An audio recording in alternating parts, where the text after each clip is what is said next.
So let's talk about the UN speech and how he wants all of us to become a puppet. The right lesson is that we should act, but act differently. We should be comprehensive, defeating the ideology of extremism that is the root cause of this terrorism, so that we win the battle of ideas, not just the battle of military might. We should be intelligible, supporting representative and accountable governments and working with them at their requests, not going in over their heads. We should be inclusive, working with partners in the region who are prepared to be part of the solution, potentially including Iran. And we should be uncompromising, using all the means at our disposal, including military force, to hunt down these extremists. Let me take each of these in turn. Well, let's pause right there. Basically, David Cameron, Prime Minister, is talking about how we should all become puppets. We need to listen to our government.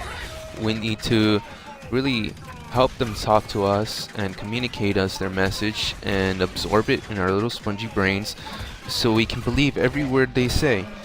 We can't think for ourselves because thoughts, they're potentially dangerous. They leads to they lead to all kinds of radical thinking and like they call it, right-wing extremists. Here, let's see what kind of reasons he has. We know this worldview, the peddling of lies, that 9/11 was somehow a Jewish plot, or that the 7/7 London attacks were staged. The idea that Muslims are persecuted all over the world as a deliberate act of Western policy. The concept of an inevitable clash of civilizations. We must be clear, to defeat the ideology of extremism. All right. Before we get into that, he was just talking about 9/11, Boston bombings, Sandy Hook. He's referring to all these events that people they don't believe are, an actual situation that happened, something that was dire, and something that I guess caused millions of deaths or thousands of deaths, however you want to put it. Well, anyway, he's completely against these thinkers. You don't want to question the government and their word. Corporate media has told you time and time again that 9/11 was a terrorist attack, that Sandy Hook was a mentally ill child that had a gun, and apparently we can't have people like that with weapons. They use all these events so they can coax you into some sort of plot they have to take away more of your rights. We can discuss about 9/11 being a very bad situation for many Americans, very traumatic. I was a very young boy when this happened, and it will be an event that sticks in my life for a very long time. But one thing that is quickly brushed under the rug is that this cause is what allowed the United States government to spy on every single person for being a potential terrorist. And, well, people don't like being spied on, so people are going to question motives behind these governing powers. Not everyone likes Big Brother. That's just the truth.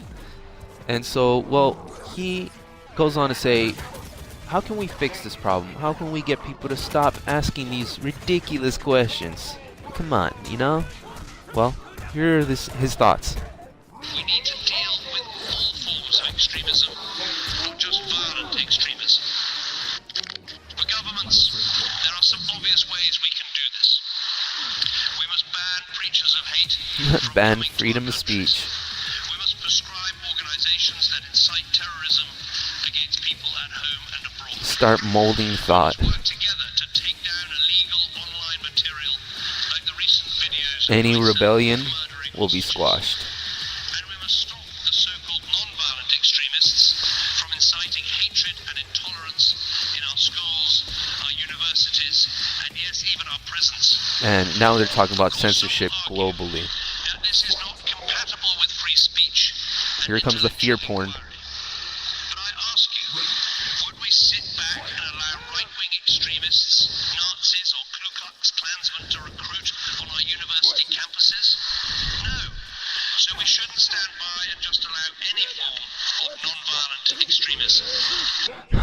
Well, yeah, of course not. No one wants Nazis. No one wants KKK members. It's a ridiculous notion.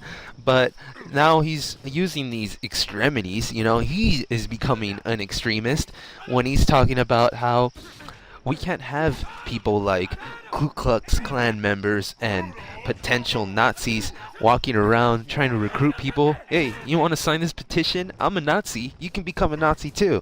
No thanks, but cool. This is ridiculous. They're trying to prevent a problem before there's a problem, and by creating a new problem, which is taking away our freedom of speech, expression, and thought. It's a lot like the book 1984 when they go into something called thought crime, and if someone is even thinking about something that goes against the best wishes of the nation, well, they are automatically labeled terrorists. They're automatically a threat. And, well, they're going to be able to use any form of power to take away these thoughts and these potential actions people might take. You see, they use fear porn all over the place. Fox News is a great example for this. They daily get on live television and broadcast great fears into the people's heart. They're telling you ISIS is coming to your house and they're going to kill you. ISIS is coming for you. You can be a man living in a shack in the woods, and ISIS is coming, and they will take your shack along with your cat or dog, and they will behead you. And they will behead your whole family. That's what they want you to believe, and it's ridiculous. I can't believe they even want us to believe such a thing. And on top of that, now they want to take away these freedoms so we can all be like little chickens enclosed in a fence, waiting for our time, waiting to die. We are just herded. And, well, yeah, I mean, of course, people like us, we don't want this to happen, but what about the future?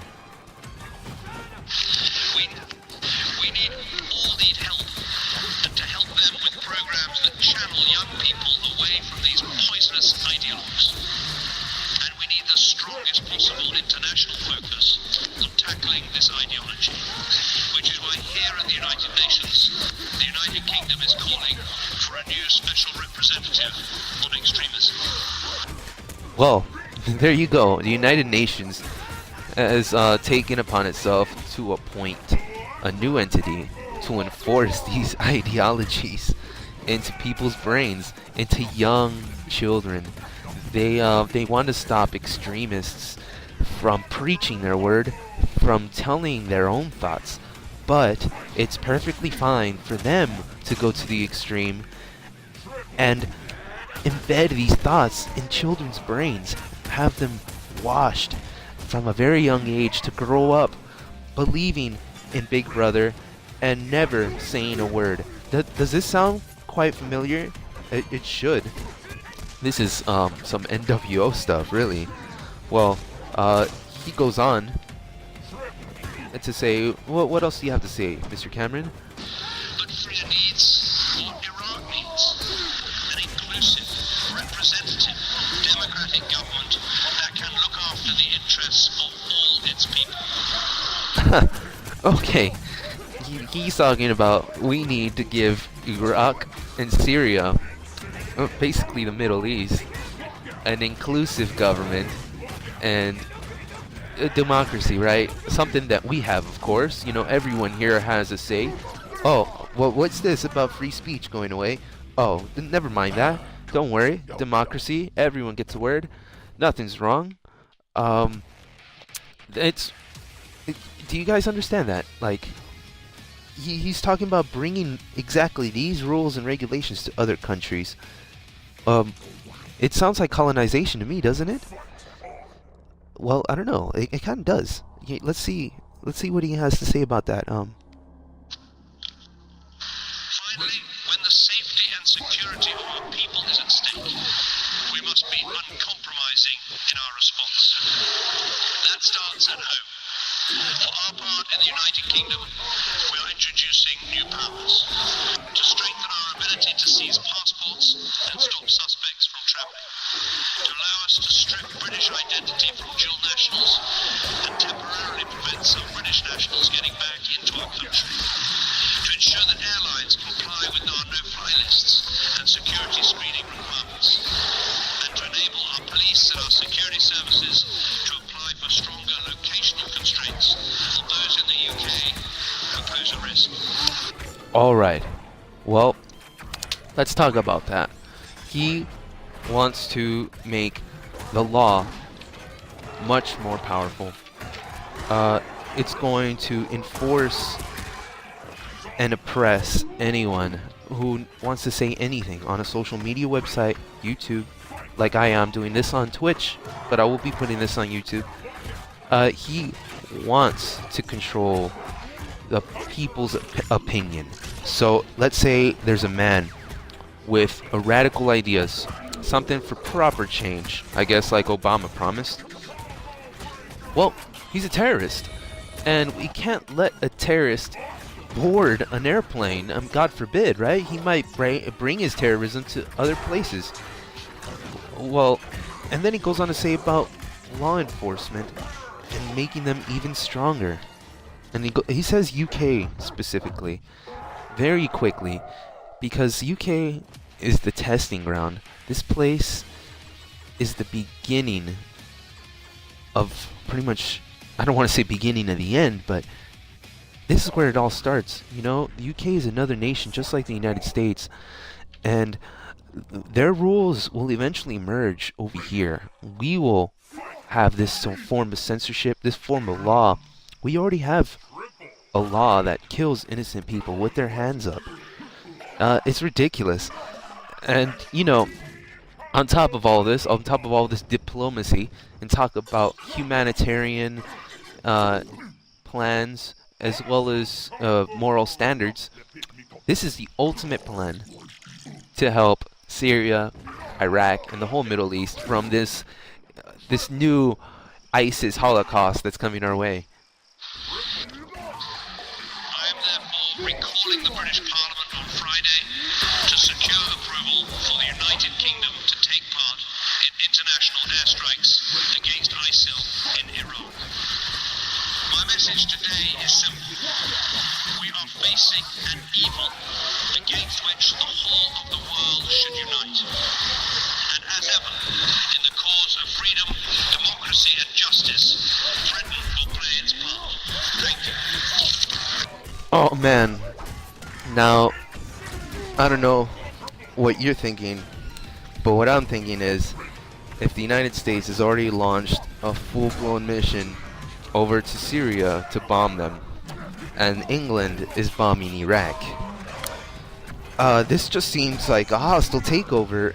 Honestly, they're just going in there. They're wiping the slate clean. They're killing ISIS and civilians alike. They're gonna topple the government once again. They don't care.